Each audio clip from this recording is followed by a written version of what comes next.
او كاتتان باش لوليري بايتستوا حەزەکەم لێرەیە خوێندنەوەی خۆم پێشتر پێوە بکەم. علاقاتك هلنا يعني عن باشوري بقلب فاتي علاقاتك براتين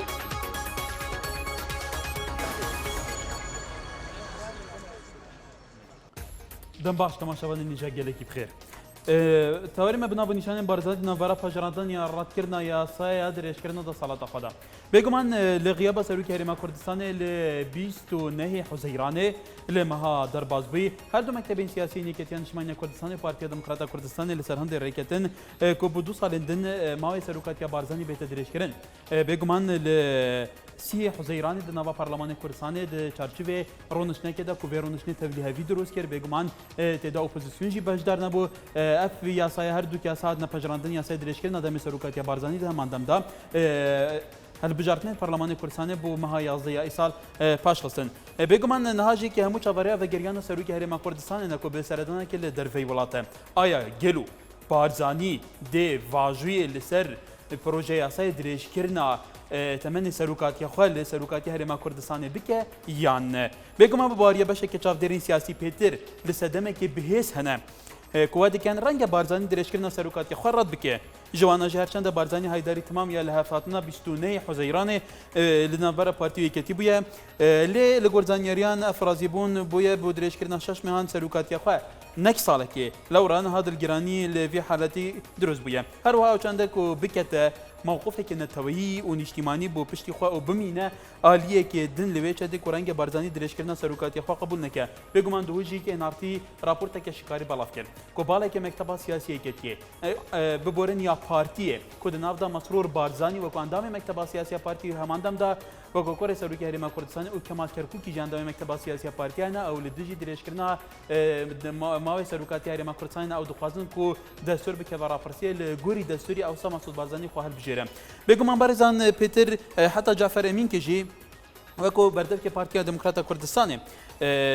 کو عالیه که دن داخل درش کردن دم سروکاتی بارزانی که بدو سالن دن نک پارتی و کو عود بجا عالیه دن کیه گلو عالیه دن بگمان و کو ده له فاتنه دهاتیه یکیان اجتماعی کردستانی و کو بردف که پارتی بجا عالیه که دن نک پارتی داخل درش کردن دم سروکاتی مکریه بگمان دنا و یکیش بوچون انجیاواس نه هندیج کادر ناوندی کادر پیشکتی یکیه اندام سرکرداتی تدهن اندام مکاتب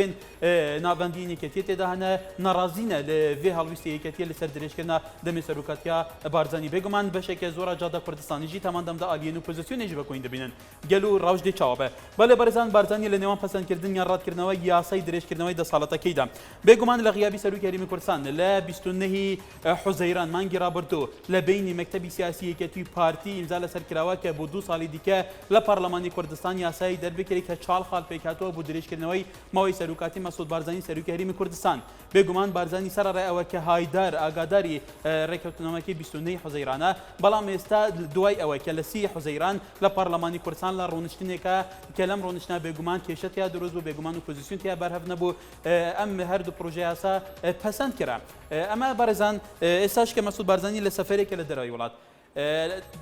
زور زیاتر لاماجی کی بهس انا باستوا کن که پیداچن مسعود بارزانی واجو امضا لسر دريش کرنوی 10 حالات کی خو ل پارلمانی کردستان بگمان نکن بگمان لنا حتى لنا پارتیشا رای بمشي وهي وكو جعفر يمينكي وتبيجي بارتي دنيشا بو كانال زاغروس وتي كلاين كيدر داس بيش خربو بوي 2 سالي در سروكاتي هرمي كردستان سروكاتي مسعود بارزاني دريج بكريدوا بگمان بس حتى هد ببي رابورتي شكاري ان ارتيش لناو مكتبي سياسي بالك لناو مكتبي سياسي بارتي هي كبيغمان مسرور بارزاني و كمال كركوكي عندماني مكتبي سياسي لناو دهن كدجي دريش كرناو ماي سروكاتي مسعود بارزاني لبرلماني كردستان اوان بيان باشا دستور بكوي ترابرسي لچارچوي دستور و مسعود بارزاني خو بجريتا برای او ام مسعود بارزانی آیا ام یاسای پسند کایانه اگر پسند بکار روشه که چی ابی بتایبتی لیسادا که بشه که زوری جاده کردستانی ناراضی نه اپوزیسیون ناراضیه بشه که زوری نو حتی یکتیش بتایبتی کادر پیشکتی نوانده جمهوری کش ناراضین ولی مل خدمتی سرنج بوچونی ودم لسرن تورا بریار لشاری سلیمانی کم پیوندی فرمو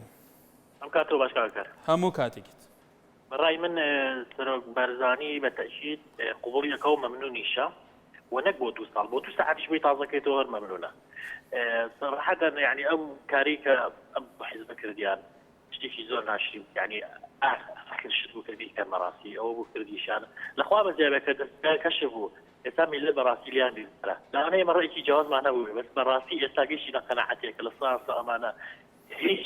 هیچ مافیشان بە کوردەوە نییە هیچ دڵسۆزیشان بۆ کورد نییە تەنیا پۆست و پلیان ئەوێ نەک بۆ 2 ساڵ بۆ نیو سەعەت تازەکەرەوە وعدێنەکە ئەوێت مانایان لۆ کورسێ زۆر باش ڕێباس لە مووسڵ کەرمکە ڕێباس مووسڵ گەر لەسەر هێلی نەما بەڵێ بەرزان هەلو لە بالیسانەوە فەرموو هەلو لە بالیسانێکە لەسەر خەتبی برایوارە باش سەرچاوم باشتر بەڵێ ئەلو بەڵێ فەرموو برا پێویست ناکەم خۆمان دیکەین بۆ هەڵوێستێکە ئەلو قسە بکە تکایە بەسەنگی تەلەڤیزیۆنێکت کەسکە فەرموو بەڵێ برا پێویست ناکەم خۆمان دیکەین بۆ ئۆپۆزیسیۆنی لیان لای دەسەڵات وەلای من ئێمە دەبی قسێک ئاک بۆ شێروانتان پێشکەین دەبی چاوەڕێ بکەین بزانین کە ئاک مەسعود کە هاتەوە داخۆ چی دەکەکات پەسەندێکە یان پەسەندی ناکایی تو سوپاس ئارام زاخود گەلمەیە کەرمکە الو چاونی کاکار گەلێک سوپاس کاکار مزید از ود روز تیاندید کشن زم حاطرنا از دجبار قرباله کازور از سر دفلات بیزم کەرمکە کاکار و نظام یاری خواب خالقی کن چنایداس موافق وانا خلاص بلا بچن مالا خسرو ایرانی دستروکاتن هر یک هست صلات و احمدی نجات هر صلات اگر یک دقیقه مخصوص سروکی بمینی تسر دا صلات ابد دیکتاتوریت نیاستی وكري أبيدي قلتي كان دام برلمان هناك نظام شكل هناك وتوبي جوادي برلماني قبل حبيدي ناس كصيني ويابان وتركا هر تكاسك عيدو عند برلمان فوت كان وزيدة تجيام داس خوشي الأوبوزيسيون يتكنو داس خوشي عبد الله ملانوري يتكنو أفاجي أف دصالي زيدا زيدا جي بتوع زيدا جي نبتي قروجو دصاجي أف دصالي دزي هاتنا سركرتان دصالي قنضلي زيدا بون سركرتاني دصالت بجمته يبغى حاجاتك الكريم قلت شرينا من حتى دصالت بحاجاتك دي خالك كرد من هذا بديكتاتوريات فهم قد بيحكي حسكم من ديكتاتوريات دو ما تشر راس سياسة يوم طه لشاري سليماني كاي طه لسر توري امرو ما فرمو ئەم کاتە باش بەڕێز سەر چاوم کاکە بەنسبەتی تەوەرەکە دەستخۆشی لێ یەکەم سپاس بەنسبەتی دیشکردنەوەی ماوەی سەرۆک بارزانانی ئێمە زۆرمان پێ باشە هەر جەنابی سەرۆکی هەرم بێت لەبەرەوەی کوردستان پێویستی بە پیاوێکی وەکو ئەوە نازانین لەو زیاتر کێ توانێت دڵی کوردستان بگرێ ببێت بەڵێ ئەنجا پایمەکەم بۆ بەڕێز کاک نەوشیروان ئێمە قبوڵمان وەکو پارتی خۆشمانەوێت بەڵام بەس بۆ بۆنێ ئەوە ئەم لایەنە ئیسلامیەکان ئەوە کارێکی ناخۆشکردنەوە دەست ئەگەر ئەو نەبێ ئەوان ئەوە نین ئەمڕۆ کوردستان تێک بن و بە ئارەزی خۆیان لەسەر مینبەرەکان و تەلەڤیزیۆنەکان قسە بکەن و غەڵەت بەرامبەری کوردستانەکەی چی ئەم دەستکەوتەمان لەدەست دەچێت بە فەسڵی تر نایەتەوە دەستمان دەستخۆشی بەرنامەکەتان بەڵێ ڕانچ لە حاجیاوە لە ڕێ ڤیدیۆ سکایپەوە فەرموو ئەم کاتە باش کاکە سەر چاوم من وەکو هاوڵاتیەکی ئەم کوردستانە پێم باشە کاک مەسعود بۆ 2 ساڵی تر خۆ بژێرتەوە لەبەرەوەی جەنابی کاک مەسعود بەڕای من کەسێکە کە دەتوانێت حکومڕانی هەرێمی کوردستان بەڕێوە بات و پێم باشە وەکو هاوڵاتیەک بێتەوە سەرۆکی هەرێمی کوردستان بۆ ماوەی 2 ساڵ بکەن ئەگەر وا بێ وەکو تۆ لێ ئەتوانێت بەڕێوە بە تا چەند گرنگە کومدەنگیەکی نیشتیمانی هەموو لایەنەکان لەسەر بێ بۆ 2 ساڵی دیکە سەرۆکی هەرێم بێ والله کاکە شەتیش نییە کاک مەسعود جارێ لەوانەیە خوا دەزانێت ئیمزای لەسەر دەکەن بەڵام نابێت جارێ پێشکەی جەنابی سەرۆک بکەین بزانین ئیمزای دەکەن شەتیش نییە لەوانەیە ئیمزای نەکەن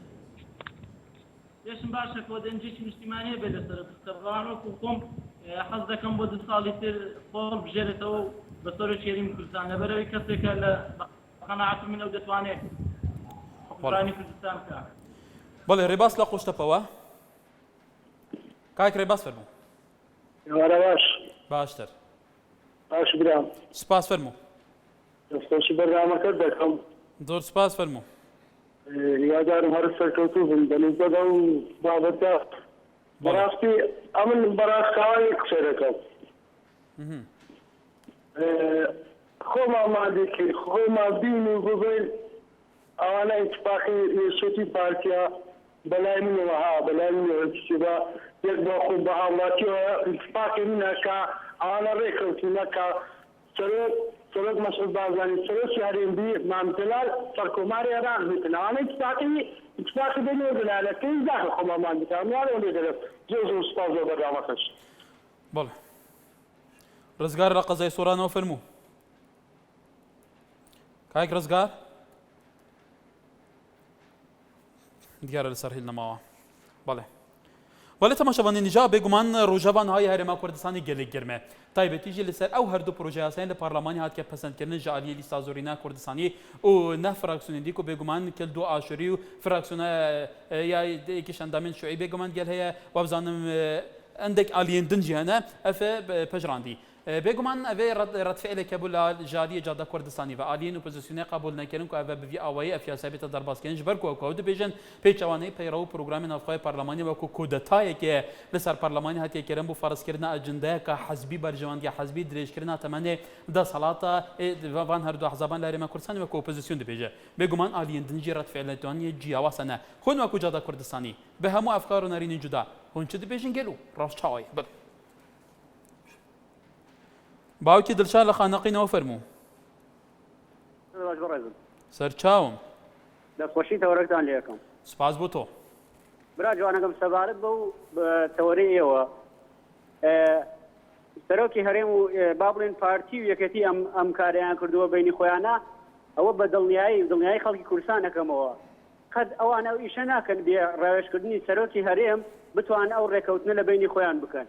و منش دڵیاتانەکەمەوە بەخوا ئەوانە قەت دەستبارداری ئەم پۆستە ناون ئەمان ئەم پۆستیان لە بینی دوو بنەوەڵەیە بەش کردووە هەردووگیان لە سلێمانی پاشا گانگادار و لە هەولێریش پاشا جمهوری حکومەکە ئیتر ئەمە ئێوە زۆر سپاس دەستخۆشی بەرنامەکەتان یەکەم خەڵکی کوردستانیش وا کەریمە بۆەوە. بەڵێ دەشتی لە هەولێرەوە فەرموو. ئەو کاتت باش هەموو کاتێک دەستخۆشتان یەکەم سپاس بۆ تۆ. من کاکە کارجان عەفوم کە دەستخۆشتان یەکەم ئەو عملێ کە ڕوویدا هەڵبژاردنەوەی بارزانی بۆ 2 ساڵ من حەزەکەم ئەوە ناوی لێ بڵێم کەەوە لە گۆڕنانی دیموکراسیەت نامانی دیموکراسیەتە لە کوردستان سەرۆک بارزانی خۆی چەندین جار سەری زمان و بنی زمانی هەرباتی دیموکراسیەتە بەڵام هەڵبژاردنەوەی بە شێوەیەکیوە بە ناڕەزامەندی هەموو جەماوەری سەپانەوەی کوردستان چۆن قبولەکە من هیوادارم کە بگەرێتەوە قبول نەکاتن کە قبولیشی نەکرد هەم بۆ لە گۆڕنانی مەتامەخە شەخصەکانی ئەو چوار سەرکردەیە چێتیکەوە ئەو شتیان ڕەساند و دروستیان کرد بەبێت قاعدەی جەماوەری خۆیان ببێەوە و هەم تۆڵەسەنەوەی قاعدەی جەماوەری یەکێتی لە قیادەکەی خۆیان ئەو چوار پێنج کەسێکەوە خەستان بەوە بۆ مەتامەحەکانی خۆیان و بۆ دەستکەوتی مناڵەکانیان و بۆ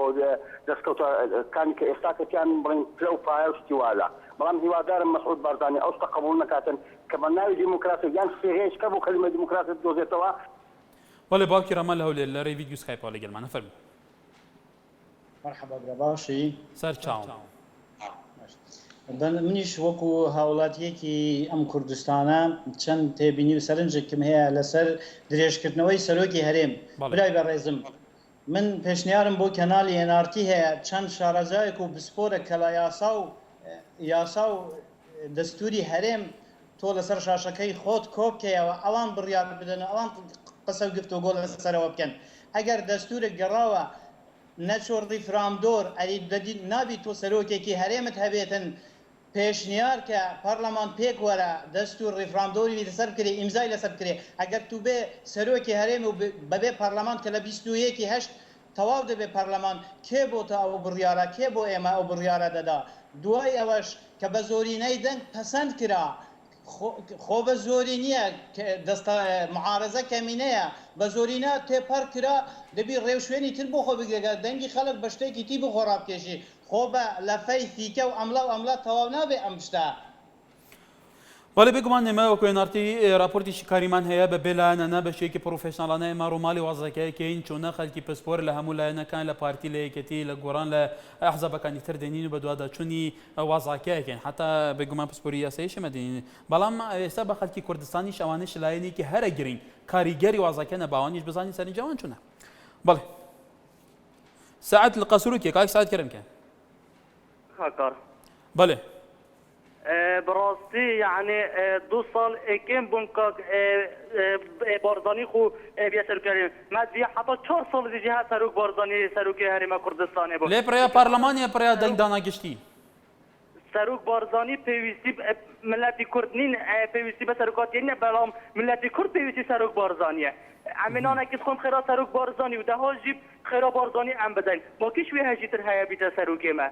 كيش وي شي تر هيا ابي شورا خدان شوراسه خدان خباته ابي هزارات هان شهيد داين چونکه یک نفر بیشتر سر لێ پێچەوانەیە خەفناتە بارزانانی دەبێژیت ئەس پێشمەرگەیەکی وی وڵاتیمە ینی خوشی جلویت کەین و ئینشاءالله هەرێ تۆق بدن بۆ ملەتی کورد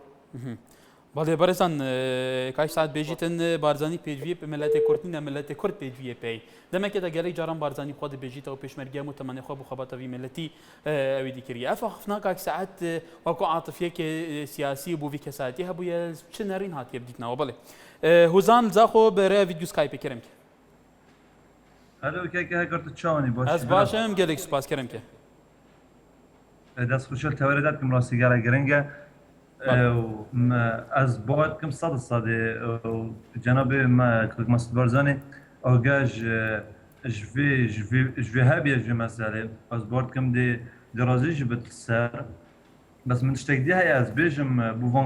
بوان کەسن کو خۆ کۆندیت کردین دوزانی خەلکی مەشەوەکەکەکار یعنی سەختکردن هەموو بدە پرسیارکی دەبێژی چاوە چاوانی نابێت بتن وەڵام شکلیوی هەندێ ینی خەلکێمە حتا نوکە هەموو دی شکلی دوزانێ چاو وەڵا شکلیوی نەلەوە و نظام قەمیسیوی هۆسۆیە و نظام بێقۆیشە و نظام چاکیتێوی فلان بێبە ینی حتا نوکە خەلکێمە ینی خەلکێک گەلێک ینی گەلێک ئەوی دیازانی چاوە هەند الجور شاهده ومسألة خوندن دیپ ناچن همه یاشون و همه شکل و یاشون و همه خلاص تو زنی چوا مثلا از بار رقم 100 مواهد درش کردن بله مسعود لقضیه خباته و فرمی او کاتت باش کاکا کار همو کاتی کی بارزت بس خوش برنامج جوان کاکا سبارت بوی که مسعود بارزانی تا دوستاری که سرو شهرین بیو پیم شتچی زور باشه لبروی مسعود بارزانی لو كاتي لو هالساري شي باشي كرديا ريكوت نامي او ليركا حكومة شيكورو غاني بيكينا بروسي عاشتي لا سوريا دورة شبتساوي هي دروز اول سوريا مسعود بارزاني دورة شزور باشي هي بلكو مسعود بارزاني او دو ساري شي باشتريش دكا لو بخوي لو وزعكي دا باغي دا زاني بس زور كسي دري مسعود بارزاني هيتي نكرديا كويس ناخذ أودي وهم تستكلا تكذيتي قادر عايز ذريه أو مسعود بارزاني ببي أو هالساري وكسري عزب واه قادر عايز بخوي ناقص بقي خوي درنسو أو بيز عزب بقوريتن دري مسعود بارزاني هو وكسروشي عزب رفتاري كذا ويتي ناخذ يا بەڵێ زۆر سوپاس بەرزان نەکەوە بێ کە واقعەکە وەکو ئەو کای مەسعود لە خەباتەوە زۆر بەرزیکەوە وتیان کوردستان ئێستا پێویستی بە کەساتی مەسعود بارزانانی وەکو سەرکەری کوردستان کە بمێنێتە ئەگەر وایە تاشان ئەمە بە تەوافقێکی نیشتیمانی گشتگیر هەیە کە هەموو لایەنەکە مەدەم ئەمە ضرورەتێکی واقعی ئێستای کوردستانە بۆ هەموو لایەنەکان لەسەر ڕێک ناکەون کە فعلەن ئەمەوە بێ بۆ پۆزیسیۆن لە پەرلەمانی کوردستان ئەکشێتەوە بۆ ئەمە ئەو هەموو لایەنە پەسەند ناکەن بۆ شارعی کوردستان بێگومان دوو کەرتە لە ئێستادا کەرتێک لەگەڵ ئەمەیە کەرتێک لەگەلەوە دیە بەپێی بێگومان بەپێی عەدەدیش کام زۆرترە کام کێترە بەڵام ئەمە واقع لە کوردستانایە ئەگەر ضرورەتی واقعیکە بێ بوو کوم دەنگیەکی نیشتیمانی لەسەر نابێ بەڕێزان بەڵێ ڕاوف لە شاری سلێمانی فەرموو کاک ڕاوف ئەو کاتێ باش سەر چاوم وڵا بەڕێز من پێم وانی ئەوانەی و برادەرەوانە ئەگەر ئەوە نەبێتی کوردستانی وێرانە بێت جا باشە ئەگەر ئەو مردەنە قورتێ بەسەر خۆمانە هەموو بچینە ژێرزەمینەوە تامڕین دەبرسانە یعنی من پێم وانێت تاقە کەسێک بتوانێت ئەم وڵاتە بەڕێوە بەڕێوەی تو دوای ئەو هیچ کەسێک نەبێت من پێم وانە دەیان و سەدان و هەزاران خەڵکی دیجە کە توانێت کوردستان بەڕێوە من دڵنیا دەکەم ئێستا من عەقد دەگەنووسم لەگەڵانە ئەم کوردستانە بەو شێوەیە سەد ئەوەنە باشێ بم بەڕێوە من کەسێکی نەخوێنەوە بەڕێوەبردنی وڵاتی عزیزم ڕاوێژکاری باش و خەڵکی زیرەک و پشتپۆر و دانا هێمە لای خۆمە و کاکە من چی بکەن لە کچ و کەڵە من چی بکەن لە نەوتا من چی بکەن لە ئەوە لە هەچی کارەکانە هەرێکە و ڕاوێژکارەکان خۆ ڕاوێژکاری ببەڕێوە وڵات هەموو دنیا وایە ڕاوێژکارەکانی ببەڕێوە ئەو برادەرەی کە ئەڵێ ئەگەر ئەو خەڵکە قسەی ناڕەحەت و ئەمە کاری باشە ئەگەر ئەمە پێویستیان بێ و کارێکی زەروریە ئەو بۆچی هەموو حیزبەکان ڕازی نەبوو لەسەرەوەی کە بیگەڕنەوە و دەستوری ئەگەر گەڕایەوە بۆ ناو پەرلەمان دڵنیا دەکەم بە هەمان شێوەی ئەم سەرۆکایەتیە تووپڕ تێپەرزێن وەکو چۆن شێشتێک ئاگرەکەی بۆ زیاکەی کەرەبا پرێت و پەلەپڕۆزەیە خۆن دڵنیا دەکەم ئەو ژەک و هەموارکردنە وەکو زیادکردنی پشتیوان لە هەجاوە فەرموو کاکە و کاکتان باش هەموو کاتێک کاکە من وەک وڵاتیەکیم کوردستانە بەڵێ زۆر پێم شتێکی سەیرە وە پێم شتێکی دەگمەنە کە کەسانێک بیرروان وایە مەسعود بارزانی هەیە لەو کوردستانی کە کوردستان بەڕێوەبەرێ بەڵێ بۆ پێ سەیرە بەڵێ من وەکو گەنجێک بەڵێ لەو ڕۆژی کە بووم بەڵێ ئەگەر دەنگی تەلەڤیزیۆنەکەت کەسکەی بەڵێ ئێستا خۆشیکم لە لەو کوردستانەی ئەگەر تەلەڤیزیۆنەکەت کەسکەی زۆر باشە بێ وە بە تایبەتی لە ماوەی بەڵێ لە ماوەی سەرۆکاتکردنی مەسعود بارزانی بەڵێ بەرزان هەر کەسێک پەیوەندیە کاتێکا تەلەڤیزیۆنەکانی خۆتان بەڵێ ماوەی کاکی پشتیوان هەش بوو نەیهێش زۆر ناڕازیە من وەکو پێشمەرگەیەکی یەکێتی بەڵێ بەرزان پێمان باشە هەر کەسێک پەیوەندیەکە بۆی دەنگی تەلەڤیزیۆن کەسکێ دەنگی تەلەڤیزیۆن کە پێتان ئەڵێن کەسکێن یەکمە بەسمان هەیە ئەویش ئەوەیە کێشەی تەکنیکی دروست نەبێت دەنگ دووسێ جار نایێتە ئێمە ئیتر دەنگێوە باش ناگا بەس ئەوەمە بەسی ئێمە دواتر دەنگ چان بەرزکەنەوە ئەوە ئێوە ئازادن بڵێ بابێ کاروان دووکێت گرمەیە بەڵێ بابێ کاروان باشی کاکە کار گەلێک سوپاس بووتە کاکە کار دەست و شیر بەرنامە دەکەی سوپاس بووتە کەرەمکە کاکە کار باشە تو از برادر دیتر هەبێت هەمی تەلەفۆنات کەن و تاغ بن و هەرکی سەرنجە کارە بوو چوونە کار باشە هەنی کوفر نییە کوفر از خۆ وەکو شەخص ڕایە شەخصی از خۆ بێ کوفر هەیەکیشی بری مەسعود بارزانی بیتە سەرۆکی هەرێمێ بۆ کوفرە چونکو ئەوێت خۆ کاندید کردی ڕۆژێکە تنێژی شۆڕاش نەکردی ڕۆژێکە تنێژی خەبات نەکردیە و سیڤیان بەردەستی هەیە کە فێرن نەکردبیتانە سیڤیان بەردەسێتە هەیە تو هایداری دیرروکاوانی تا سیڤیەکەیەک و دووە تەوەڕۆت دانی باشە بۆچی تەوەرە هەمی سەر پارتینە هەمی سەر دەسەڵاتێنە هەیە سەر چ بدانی بدیت ناتە بۆچی تەوەرەکێتە سەر گۆڕان نابیت بۆچی تەوەرەکێتە بەڵێنها ڕاوش وسایە گەرمە ئەکای کاروان ڕاوش گەلەکە گەرمە بەحسێ پۆستی سەرۆکاتی هەرێما کوردستان دەتەکردن و پەرلەمان بێگومان لایەنێ دەسەڵاتدار جمهوریەت هەمی وی وڵاتی لە پێتویدا ئەو لایەن کاریگەرترە پێتر مەسئولاتیاوی پێترە وی وڵاتیدا بە هەندێ پێتر بەحسێوی تێدەکردن ئەگەر لایەنێ ئۆپۆزیسیۆنێ چ سەردەساڵەتی نەفسی تش انتیبادی بوانژیا ببی هیچ مەبەسەکە دینینە بڵێ محەممەد لە شارێ لێرەوە فەرموو کاتێ باش هەموو کاتێکت کاکە دەستخۆشی بەرنامەکە لێ یەکەم سپاس بۆ تۆ فەرموو من دەڵێم غێری جەنابی کاک مەسعود ساڵەکە بێت یان هەڵبژاردنەوەی بێت لەو کەس باشتر نازانم جەنابە دەڵێیت بە تەوافق من نازانم تەوافق لەگەڵ چییە تەوافق لەگەڵ ئۆپۆزیسیۆنە ئۆپۆزیسیۆن هیچ تەوافقی ناکەن تەلەڤیزیۆنەکەی جەنابەت دامەزراوە دەستی کردو بە ئیشکردن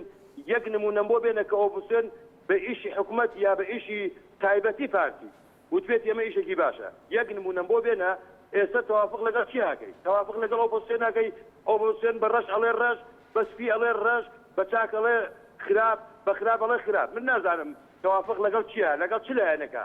بکرێت ئۆپۆزیسیۆن بڵێمە قبوڵمان نییە خۆی هەڵبژێرێ قبوڵمان نییە خۆی هەڵبژێرێ کەس نازانێت چۆنچێن بە شێوەیە من دەڵێم لە جەنابی کاک مەسعود باشتر کەس نییە لەم کوردستانە بۆ سەرۆکاتیێرێم بۆ ئیشەکانی کوردستان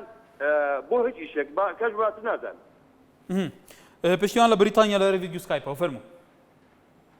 سڵاتان لێ بێ ئەم کاتان باش سەر چاوم کای بەڵێ زۆر سپاس مەمنون بەڕاستی خۆشی بەرنامەکە و لێ یەکەم و هیوادارم سەرکەوتوو بن سپاس زۆر سپاس بۆ هاوڕانش کە پەیوەندیەکەن کە دش بەو بڕیارن بەڕاستی چکە لە ڕاستیە ئێستا ئێمە لە دەرەوەی کوردستان یعنی ئێمە توانین بڵێن زیاتر کە ئەو خەمخۆری کە لێرە یعنی ئێمە هەر هەمومان وازانین یعنی دش بە ئێمە هەر تاکێک لە ئێمە ئەو بڕیارە پەسەند کراوە بەڕاستی ئێمە لێرە ڕۆژی شەممە ئیشەڵا پشت بەخوای گەورە خۆی پیشاندانێکەکەین دش بەو بڕیارە و هەڵەسین بەوەی کە حتا ئەو پەڕی توانامان دش بۆ بڕیارە بۆستینەوە کە دژایەتی سەرۆکی پەرلەمان بکەین دژایەتی ئەو تاکە کەسە بکەین کە تەنها چەند کەسێکن کە بڕیاریان ناوە سەرۆکی هەرێم بۆ 2 ساڵێکە خۆی هەڵبژێرێتەوە چونکە ڕاستیەک ئەمە دوورە لە ڕاستی و دوورە لە واقعی یاسایی دوورە لەو هەموو بله بله برزان باوکی درشام على جل شاری کرکوک و بابزین سرنجی برزیان فرمو کارجان سر چاو مستاكر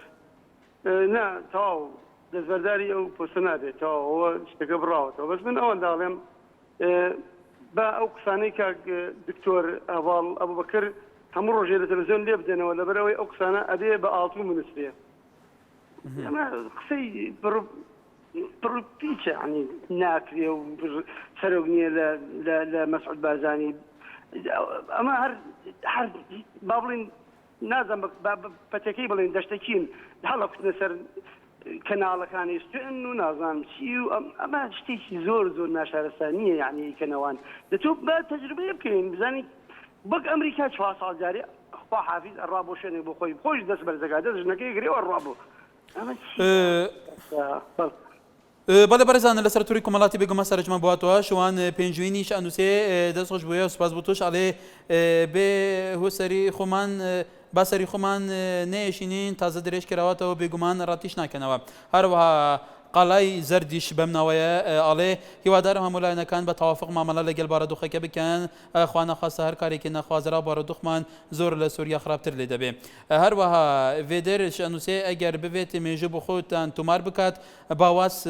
بینت اگر وازو کرت دبیت سروکی ماوا بسرچو بله هر وها ربوار فتاحش انوسه ببوچونی من راتی ناکاتوا چونکه اما ویستی لمیجینه پارتی بارزانی خویانه اما سر اینجا حوالاتینا لتوری کمالاتی بگمان برزان بله پشتی وینا برای سر همان تاوردی بردامی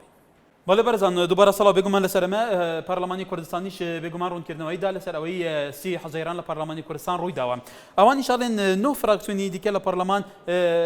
اما واجو کرا ولوانا کردستانی انجمنی گلی سریان کلدان آشوری رافیدین حزب سوسیال دموکرات عدالت و آزادی که بگمان پارلمانتاری حزب شیوعی و ترکمان هولیر سر بخو چاکسازی ترکمانی بزنوی ترکمانی دموکراتی ترکمانی باسیش لواکا بوی فراغی که قانونی دستوری درست نبی او هلوستان نواندوا لما کاده بگمان رد فعلی ناوی که نشمانی کردستانی شبوه لوانا اندامه که مکتبی راگاندن یکتی علی پیوسته یکتی لو پاشا گردانی رزگار بکن که دمه که بدستشن اندامه که مکتبی سیاسی و تکرتوا اندامه که سرکرداتی یکتیش داله آگاداری بریارکی مکتبی سیاسی نبوین و بودرش کردنهای ماوی سروکاتی بارزانی اندامه که تری سرکرداتی یکتیش داله و بتی درش کردنهای ماوی سروکاتی بارزانیم لکنالکانی راگاندن بیست و حالویس مانده به بله برزان اوی روجوی سی کردستان ته پرابه بگمان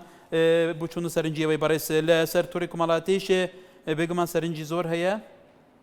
بله سردار شهری سلیمانی فرمو على باش كاكا كار سر تشاو خوشي برنامج اللي يكم سباس فرمو والله من هوادار او بشويه لبرلمان الرونا لا چونك اول همو برلمان كان الدنيا او بشويه جابجار الرؤيا يا وشتي اسايا دفتر مثلا بعض بريالك او بشويه الرؤيا بلام هوادار من كردستان النقاط او راديه بلام اوبوزيسيون الله باشا با او رجنوسي جسوب قررتو لبرلمان شهر سركي اي باشا بود دعانا كي سروكات هذم دشكلا ولا برلمان ابو انا الله ناس بلام اگر هم قررتو رجنوسي تدوس قررتو نو برلمان الله ناسايني بلام اوبوزيسيون بتابتي بدوتنوي قران هدفي بس نماني بارتيا اجنا هيش هدفي كينيا اسا مسعود بارزاني ورد سروشي هرم بينه ورد سروكاتي بارتي بين هدفي ان بس هو كبارتي نيلن بلام او خيالا خوا بحياتي نايب انه دسوشي برنامج اللي يكم بله هجار زاخو كرم كاكا جا سرنجاته نص ايفر باشا باشتر نص برو اف دصالي زيديا دصاله بسروك هرمي الدين بشكل خلطه والنجي خدانا بو بالنسبه انا جي وقت سروك زيدان بالصليوي ابد حوالي كذا او حوالي الشر ابد دولتك التركوبة ايران بالشرك رسالة بدين حكاية سروك بوزاني بصلاة زيدان تحس سروك الكابد ابد سيني بس المقابل بو عندهم برلماني ما عندهم برلماني ما دي اخر دي قال اخر دي بيجني زيدويا دنگانا اري مهما كردستاني حتى بمر مهما بن دسي اغو بغوبن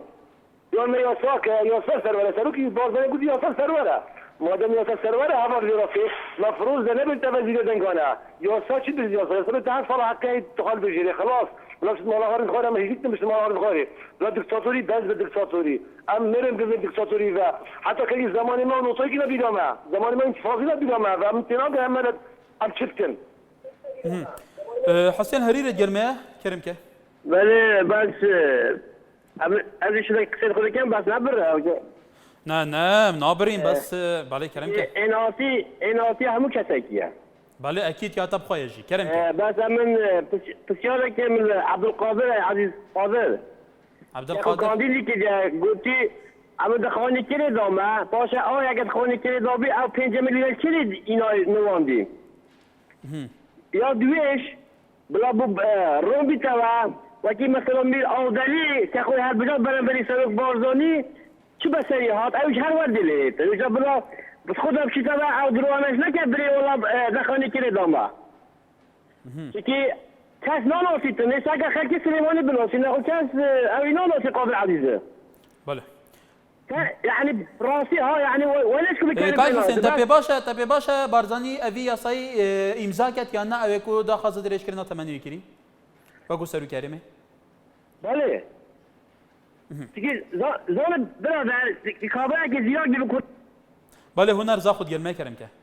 شاني براباشي سپاس بوتا شاني براباشي كرمك سپاس ام وگا گلت بکیف خوشین که سروک مسعود بارزانی بود 2 سال دی بویا سروک کردستانه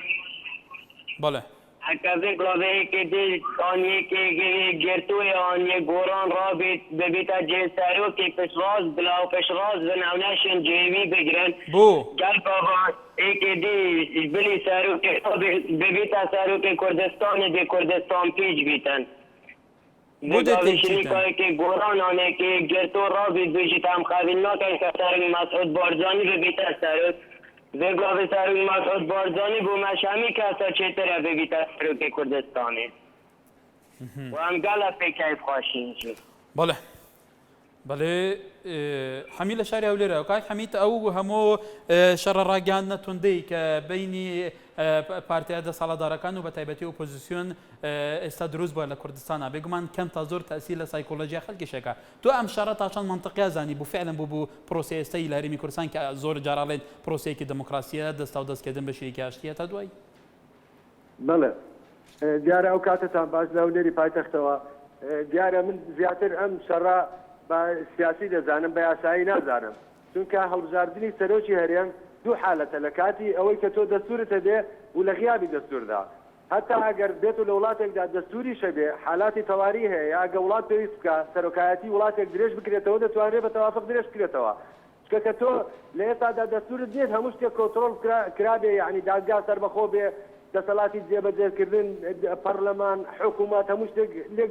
یعنی سنووردار کرابێ هەتا دەسەڵایەتی سەرۆکایەتی هەرێم ڕاوێژکارەکانی تۆ لە ئێستادا دەستوری شت نییە تۆ دەبێت بە تەوافق درێژی بکەیتەوە یعنی بارودۆخەکە لە بەرچاوگیری یعنی بەڕاستی من ناڕەوای دەزانم بۆ دەسەڵات و ئۆپۆزیسیۆن یعنی ئەو شەڕ ئێلانیە دەکەن هیچ لە جێگەی خۆی دانیە هەموو بارودۆخی وەزعی کوردستان دەزانن کە چۆن چۆنیە کاکە گیان تا ئێستا کوا ئێمە یاسایەکمانەیە لە هەولێر لە سلێمانی لە دۆک لە زاخۆ بەیەک شێوە یاسا هەمووان بە سەرۆری خۆی دەزانن یعنی من هیچ بە منطقی نازانم بەڵێ بەڵێ بەرزان دایکی ئەوەس لە ولێرە فەرموو ئەم کاتە باش هەموو کاتێکت زۆر سپاس بەڕێزم برای بەڕێزم پڕ بەسەر ئەم عالەمە 2 ساڵی تر تازە کراوەتەوە بۆ سەرۆکی هەرێم باشە ئەم 2 ساڵە ئێمە ڕۆژ بە پەنجە ئەژمێرین لەبەر ئەو خەڵکە وەزعی ناخۆشە ئەو خەڵکە قوڵ کراوەتە سەری 2 ساڵی تر حسێبی خۆت کە 2 جەژنی تر 2 نەورۆزی تر ئەمە هەر سەرۆکی ئێمە بێت بەڵام خەڵک لە ئەمە زۆر پێویستە کەسی تر بێژ گەرەمە ناتوانێ ئەم هەرێمە بەڕێوە بە نەخێرەوەی کەوانە گرفانی پڕە بڕۆ لە فەقیر و هەزار بپرسن بڕۆ لە قوربەسەر بپرسن بڕۆ لە عالەمە بپرسن کە مافی خوراوە مناڵێکی بچکۆلە ئەو ڕۆژە دانیشت و قسەیەکی لەگەڵەکەمە لێم ئەممان دەمەتەوە بۆ مەعاشە دەڵێ دایکە مەعاشەکە مەخورێ مناڵێکی ئەبەستێکە فکر لەوە کاتەوە کە مانگی نەسێ مەعاشی وەرنەگرێ دەخورێ بزانە ئێمە لە چ وەزعێکاک بس حكومتي هارين بابي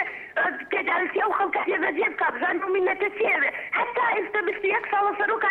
من 38 صار نمبي هوا بخاو بيني ومانا كوافروك ما كو دبر روجي لروجان ديت شنو كوبلي وكتون او كنالك لا بعوض بالي كاروان دوكي كرمكه مرحبا سر چاوا باشي gelek spas انا مو بزياد قادر عزيز بيتا شارك كردستاني او رأي جادية مفيري رأي سركسي نادين او رأي جادية انا قادر عزيزي 8000 كرينا براو كذا كوشني كوكو فاز بجري بيتا رئيس كردستاني قادر عزيز نحن حاجين دا بيتا رئيس كردستاني ديت ناتا كاي كارام ديت ناتا مسعود بارزاني فاجويل سيرفي يا صاحبتي بدرش كلمة تمني خبطة كده مسعود بارزاني خبطة كده بچاني صورة مسعود بارزاني خبطة كده خلال مسعود باردانی هم تعداد جین خلال مسعود باردانی هم تعداد کردین نه خلال قادر عبدالعزیز قادر عزیز بون چه نکریه هر چیزا باردانی به ناخلا سیوی ویل دفتر یا کتب زانی بیجی چه نکریان نه تاریخ خویزان قادر عزیز بون درکتی قادر عزیز تمام علنی است قادر عزیز کرد میره قادر عزیز کرد بخونه تلویزیون سرکوتی آها برزان بله که اوه سرنجکا گله گرینگ بو و کیف برادر دویکت بجیت اگر کسی دی کرد بخونه تلویزیون جبرکو بدیتنا اندک بینارا بدیتنا اندک بینارا هیچ کسی که دید به کردستانی هیچ کسی که دید هگر او جرعته بید بجیتن اجید بمسرو که هرمه کرد نینه آن بلال مالا خورین تخاره آن شورش نکریه آن پیشمرگاتی نکریه آن حتی داویه که واتب تنه کسی برزن اف جوره بیر کردن وی ولاتی هین چاواد بینن بله هوشمال شهر سلیمانی که هوشمال فرمو کاکار دەست خۆش بۆتەوە وەرگەم کاتە باش هەموو کاتێکی بەڕێزت فەرموو وەڵامێک بۆ بەڕێزانەی کاڵێ ئەگەر سەرۆکی هەرێم نەبێت ئێمە لەنەوە چوارەوە لە سنووری سلێمانیان نە سەرۆکی هەرێمانەیە و ژیانیشمان زۆر لە سنووری هەولێر و دۆک خۆشترە نان و ئاومان نەبێت ئازادیمانەیە ڕۆژنامە نووسمان نەکوژراوە و لەژێر لە سایەی دەسەڵاتی ئەوانە تەلەڤیزیۆن سوتاوە لە سایەی دەسەڵاتی ئەوانە کەرامەتی میلەت خراوەتە ژێر پۆستاڵی پۆلیسەکانی ئەوانەوە کە لە پەرلەمانایە لە سایەی دەسەڵاتەکەی سەرۆکی هەرێمی ئەوەوە نەودە دزرێ کەس نازانێ بۆ کوێ چێ خەڵک ئەنفال کرا کەس نەیزانی چی لێ هات دێهاتێکی هەرشی سووشیەکان پەڕ و پوشی سوتا کەس نەیزانی چی لێ و کە ڕێز عەشرەتەکەیشان سوتا ئەو خەیاڵی ئەوانەی خاوە کە بیانەوێت تازە زروو بگەڕێتەوە ئەو سەردەما ئەو ڕێکەوتنەی پەرلەمانی زۆر لە ڕێکەوتنی جەزائیر خراپتر بوو کوتەدایەکی زۆر ئاسکەریش بوو نەک سپی بەسەر هەموو میلەتی کووردا کرا داواکەم هێزی پێشمەرگەی ئازاد دروست کرێت لە زدی ئەمانە دەست خۆش ئەم بۆ چونە توندانە بەرامبەریکتر لە جادەی کوردستانی لە سەرم پرسە بەڕێزانەوە چونێکە دەنەوە عەلی لە تەکیە فەرموو کاکەم کاتت باش هەموو کاتێکت دەستخۆشتان یەکەم بۆ بەرنامە جوانەتان سپاس بۆ تۆ کاکە من لە هەشتاونەوە پێشمەرگەیەکی لیشمانی کوردستانمەتە ئەم دەقەیە بەڵام بەڕاستیەکەی ئەوەی کە بینیم بە چاو شتێکی زۆر نامەحقولانە بوو بەڕاستیەکەی و دوای ئەوەی ئەگەر بێت و ئەو کاندیدانی کە خۆیان هەڵبژار بۆ سەرۆکی هەرێم بەڕاستیەکەی بێت و بەدەنگدان وایە من قەناعەتم وایە ئەوان دەرەچون مرەشەح ئەکران بەڵام بۆیە ئەم فەوزە و کێشیان دروست کرد لەبەر ئەوە ئەو وەزعیان لە بیر بچێتەوە ئەو کاندیدانە خۆیان مرەشەح نەکەن ئەژنە ئیسە ئێمە تەواو بەڕاستی من خۆم لە هەشتانەوە کە پێشمەرگەم هەر حەزم بە هیچی نەما چونکە ئەوە شتێک بوو بە ئام ئاشکرا ناو خەڵکەکەی ئاکرا ئیتر خەڵکی چی دڵیش بە حکومەتە خۆشە تو لە ئازادی دەبێ نە دەنگدان تەبێ و نە ئیسە بێ هەر بە دیکتاتۆرێت خۆت بسەر یعنی بەسەرمانە بەڕاستەکەی نابێ ئەو شەقەت نەکراوە بەڵێ من بەڕاستی هەر ئەوە نەمەیە و بەڵێ سوپاس بەڵێ سوپاس بۆ تۆ بەڵێ زان گۆران ڕۆژهەڵات ئەنووسێ من ئاغا و تو ئاغا ئیتر ڕێسکی ئاو تو جیا ئەوە پندێکی بەهدین هەیە گۆلێکی ما پێگیها هەنی بڕێز پنداوی ئەوێ وەسات بژیتن هەروە شێروان دەنووسێت هیوادارم یاساکە پەسەند نەکەن هەروەها ئینزار سابیرش ئەنووسێ سەرەتا دەستخۆشی لە تەورەکەتان دەکەم بریاری کۆتایی لە لای بارزانیە دەتوانێت پەسەندی بکە و پەسەندی دەکە هیوادارن پەسەندی بکەوە خۆی چونکو ئێستا بارزانی خەمخۆری وڵاتەکەمانە بەلێ بەرزە سیما لە شاری سلێمانی فەرموو بەڵێ فەرموو الو مرحبا برزم سەرچاوم فەرموو دەستخۆشیە بەرنامە جوانتانی دەکەم بە ڕێزەکەی من پێم وایە سەرۆکی حکوومەتی هەرێم هەڵە بژێردرێتەوە باشتر لەبەر ئەوەی ئەوانەی کە چەند ساڵ لەگەڵ خوان ئیشیان کردو لە ئێرانی ئێستان هەمویان ئیهمال کردوون ئەسڵەن ئیش بۆ کەس ناکەن بەس بنە ماڵەیەتیە من وام پێم باشە هەڵە بژێردێ بەس پێشم باشە ئێنارتیش کاگنەوشیروایش هەڵە بژێردێ لەبەر ئەوەی کاگنەوشیروایش خۆ لە خەڵکی دەشارێتەوە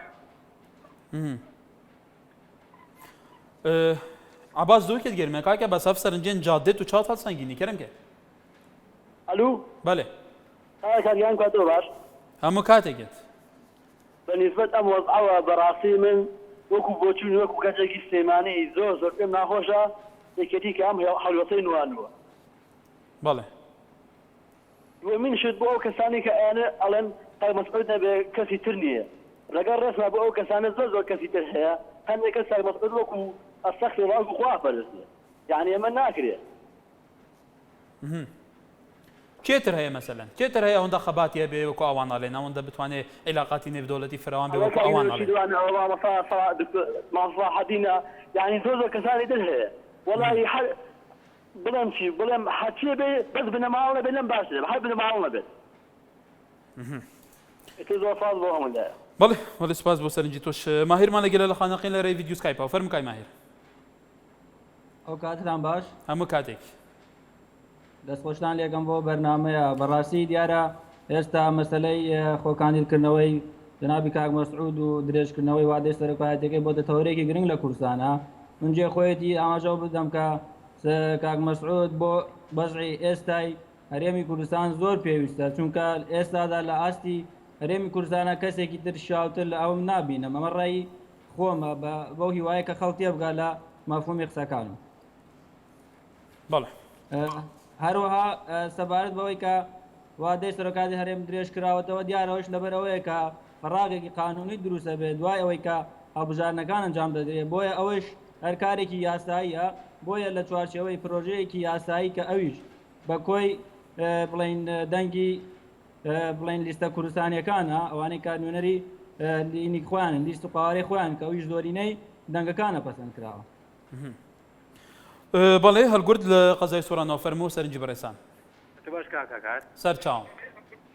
دەستخۆشی بەرنامەکەت لێ یەکەم هیوادارم سەرکەوتوو بن زۆر سپاس بۆ تۆ فەرموو کاکەکار ئەوەی پارتی دیموکراتی کوردستان بۆ سەرێ واسە بە یەکێتی نیشتیمانی کوردستانە پارتی دیموکراتی کوردستان سەرسۆفیەکەی گرتووە و یەکێتیش گاوانیەکەی لەگەڵ ڕادەچێژێ چونکە ئەگەر یەکێتی نیشتیمانی کوردستان ئەمەندا پەرلەمانانە واژوان نەکردوانەیە توانی سەرۆکی هەرێم جارێکی تر ببێتەوە سەرۆکی هەرێمی کوردستان بەرام بۆ واستە بە یەکێتی نیشتیمانی کوردستانە پارتی ئەوها بۆ یەکێتە سەرێ هیوادارم زەماوەری یەکێتی نیشتیمانی کوردستان بانک فکر بکەنەوە و دەنگ بەلیستی گۆڕان بدەن ئەوەی ڕاستەقینەیە ئەوەی ئەوێ یەکێتی بژیتەوە ساڵانی نوەتەکان با دەنگ بە گۆڕان دەن دڵنیان بەس گۆڕان لەسەر ڕێگای ڕاستەقینێت چونکی ئەندام پەرلەمانەکانی گۆڕان شەڕ لەسەر هەموو خەڵکی هەرێمی کوردستانەکەم بزانە کاک عەبدوڵای مەلانووری چ شەڕێک دەکات ئەندام پەرلەمانێکمان نەدیتیا ئەگەر سوێن بە قورعان دەخۆن لە پەرلەمان دەرێن ئێمە ڕاستین بۆ ئەو سوێندیان لێدەدا لەبەرەوەی ئەوانە بە سوێندی خوانش کار نەکردووە بە عیزیان کار کردووە هیوادارم هەمویان دەست بەلیستی گۆڕاندن و سەرکەوتن بۆ کار بەڵێ بەرزان بێگومان ئەمە مینبەری خەڵکی کوردستانە هەموو کەسێک ئازادە سەرنجی خۆی نیشان دامەت کام سەرکردە بکە ڕەخنە لە کام سەرکردە بکێ بەڵام تەشیر تیا نابێ لێرە خەڵکیش بەرپرسە لە قسەکانی خۆی ئێمە لێرە تەنیا خزمەتی خەڵکێکین بڵێ سەودا لە شاری سلێمانی بابزانین لەسەر ڕەوشەکێک چاڵێ فەرموو ئەم کاتەوە باش هەموو کاتێک دەستخۆشی بەرنامەکە لێ یەکەم سپاس لەسەر ئەم ڕەوشەیە ڕۆی کوردستان بەڵێ بە هیچ جۆرە مەسعود بەرزانی سەرۆکی ئێمە نییە بۆ لە کاتێکا بە پێی یاسا بەڵێ بە پێی یاسا سەرۆکی هەرێمە بە پێی یاسا چییە ئەو لەبەر ئەوەی خاوەن دەسەڵاتە لەبەر ئەوەی کەسوکاری دەسەڵاتا بوون ئەمڕۆ و چەندان ڕۆژی تر و چەندی ساڵە لەسەر دەسەڵات بوون بۆچی ئەم فەقیر و هەژارە وەکو ئەوان نابێ بژی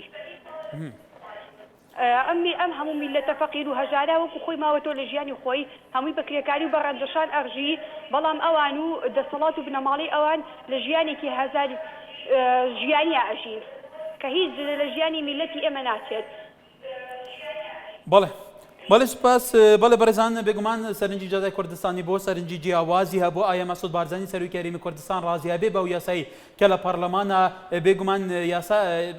ئەوەی پەسەند کراوە کە دەسەڵاتی بۆ 2 ساڵی دیکە زیاد بکە لە کاتێکە 2005 وتی لە مەودە ئامادەنیم لە پەرلەمان دەبێت لە ڕێی خەڵکیەوە دەنگ بن بدرێ ئایا ئەمە ئەم ڤاژە قبول